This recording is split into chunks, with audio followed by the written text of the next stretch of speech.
All right, welcome back, everyone. So today, want to talk about Henry Cejudo, aka Triple C, aka King of Cringe, making his return. Now, he has mentioned that he is willing and ready to come back and looking forward to coming back, but where does that leave the bantamweight division? And I gotta say, guys, say what you want about him, but I'm excited. I'm excited because I wish the whole Peter Yan, Aljamain Sterling thing didn't go down the way it did. I feel like that kind of muddies the water a bit with the bantamweight division, but I can't think of a more exciting time for the bantamweight division. There hasn't been much buzz or much talk about it at all, and now with, outside of the controversy that happened this past weekend with the Sterling and Peter Yan fight, and if you missed my recap on that, be sure to check that out. But outside of that, everything's been just, perfect. It's been great. So I remember looking back at the Aljo fight when he was fighting Corey Sandhagen. Huge fight. And I think that fight, you run it back 10 times, it goes way different than that. I like to think Corey Sandhagen pulls that one out. But speaking of Corey Sandhagen, what he does to Frankie Edgar with that flying knee that blew the personality out of Frankie Edgar's head. Just gone. That man's still waking up. So, exciting times. Honest to God, when was the last time that there's been any kind of buzz around any kind of fight at bantamweight? I can't think of it besides Cody Garbrandt, TJ Dillashaw. Now that was definitely interesting, but how often are you going to have that kind of backstory and that kind of bad blood that's not fabricated, So, this is an exciting time for bantamweight, but let's say Henry Cejudo comes back. Let's say he does come back. How does he fall into the mix? That's kind of where I'm stuck. Because I feel like the Peter Yan, Aljamain Sterling fight, you got to run that one back. I know it seems, okay, Peter Yan, he cheated, this and that. Okay, I get it. But at the same time, he's winning the fight. There's a lot of just questions up in the air of, did he mean to, did he not mean to? I just say run it back. He lost the belt. It's Sterling's now. Run it back. Let's make it official. So if you don't give that to him, next in line, you have to give it to either Corey Sandhagen or TJ Dillashaw. TJ Dillashaw never officially lost his bantamweight title. He was stripped of the title because of what he did, and I think it's kind of funny that he's talking about Peter Yan cheating and everything. But anyways, that's neither here nor there. Whatever. But if that was a one-off basis, which we're just going to have to take his word for it because he's never been hit before. If it was a one-off basis and it was due to him cutting weight, then he served his time, 2 years. I like watching TJ fight. Whether you like him or don't, he's fun to watch. That Bang Muay Thai style he fights with, that like Dominic Cruz type movement of real awkward. He's always moving around, switching stances. I love to watch him fight. I really, really do. And I would love to see him fight for the title.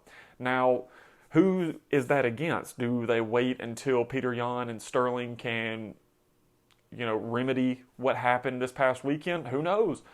Or do they have a contender bout between him and Cejudo? I'd be all about that, but you're going to have to make that a main event, right? That's got to be a 5-round fight. I need to see a 5-round fight from that one. But both of them have been kind of inactive for a little while. Henry Cejudo, not as much.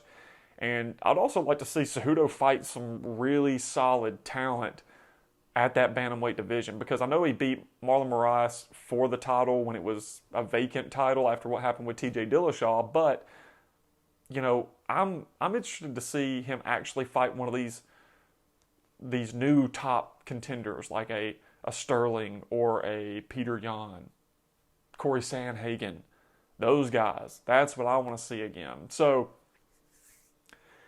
I'm really curious to see how he falls into the mix, but regardless of where he comes in, I think we can all agree this is an exciting time for the bantamweight division. I'm super pumped for it. And then you got, I know he's not in the top 5 or anything, but just the up-and-comer, Mr. Sugar Sean O'Malley, which he's fighting on the next UFC event, UFC 260. He's starting that main card off. I'm super excited to see him come back, see how he, I just hope and pray he does not have another injury. He's just so injury prone, you know? Sure, call it bad luck, call it injury prone, whatever you want to call it. I really hope he can stay healthy. He's exciting. He's fun to watch. I know a lot of people might say that he's arrogant, he's full of himself. But I mean, come on, guys, to get to that level, these men are fighting in cages. You have to be full of yourself. If you have the slightest bit of doubt in your abilities, you don't step in there. You don't. You see the ones that step in there with that doubt. Megan Anderson, I know this is switching over to the women's division, but you saw it immediately in her eyes. You can talk and talk and talk all the way up to the fight. But when it comes down to it, and you get in that octagon, she was wide-eyed as could be. She did not know what to do. She did not belong in there with Amanda Nunes, and that was proven very quickly. So I know I went on a little bit of a tangent there, but I'm just trying to reiterate how exciting this bantamweight division has gotten. And if Henry Cejudo means what he says about coming back, which, I mean, I didn't think he was going to retire officially anyway. I think it was just kind of in the moment. I know he had like a new relationship with a girlfriend or fiance, whatever it was, and everything else. And, he's dedicated so much time going back to like the Olympics and everything else to training, making weight, just fighting in general. And whether you like him or not, I mean, the man can fight.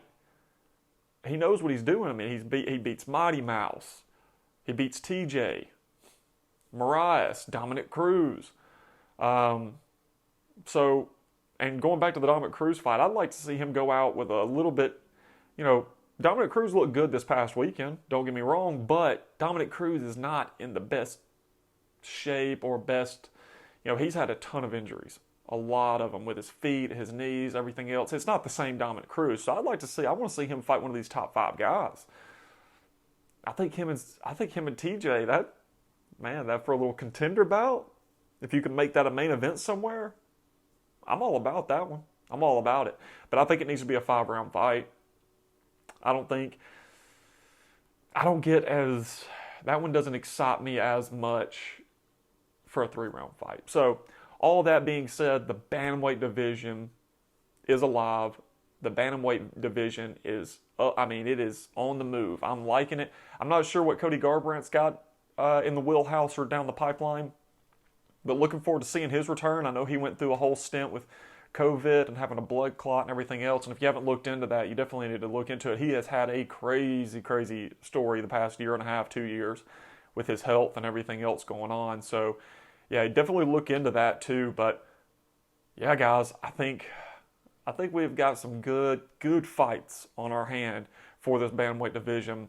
But first off, we got to take care of this Aljamain Sterling Peter Yan situation. So let me know what you guys think. Who should be next in the line to fight Aljo for the title? If it is Peter Yan and Aljo running it back, who should Cejudo fight when he comes back? And also, what's in the line for TJ Dillashaw? Love to hear what you guys think, but until next time, peace.